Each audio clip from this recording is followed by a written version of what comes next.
Padma Bhushan क्रांतीवीर doctor नागनाथनला Naikwadi हुतात्मा किसनहीर सहकारी साखर कारखाना नागनाथनला नगर वाळवा यांच्या चेअरमनपदी श्रीमती जयश्री जयवंतराव अहिर यांची आज एकमताने बिनविरोध निवड करण्यात आली आहे।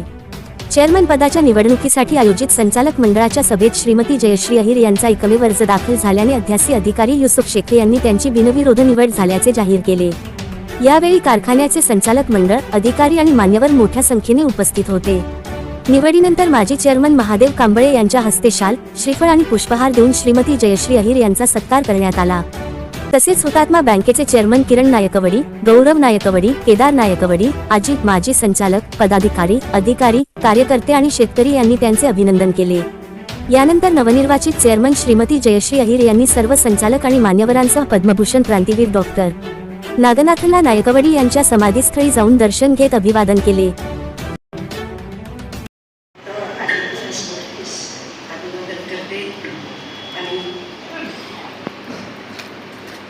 माझे पती मामा आणि सर्व जुने कार्यकर्ते यांनी पाहिलेलं आहे कष्ट, त्याचं फळ म्हणून मला हे मिळालेलं आहे। मी तुमच्या सर्वांच्या वतीनं त्याचा स्वीकार करत आहे आणि तुम्ही जे माझा सत्कार केला त्याबद्दल मी तुमचे आभार मानते।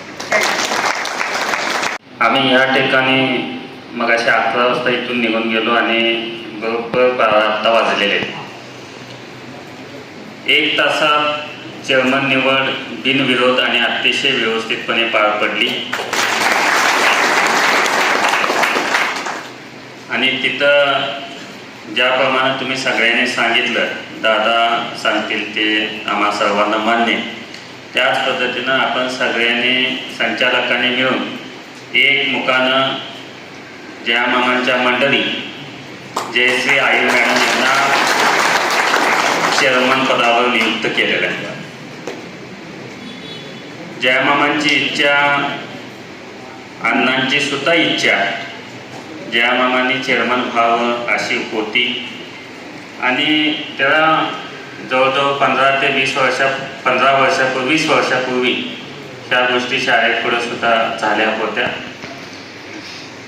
मामांनी कारखान्यासाठी अण्णांच्या बरोबर अतिशय मोठं योगदान कामांमध्ये त्यांनी प्रत्येक ऑफिसला असेल, अण्णांच्या बरोबर सगळ्या ठिकाणी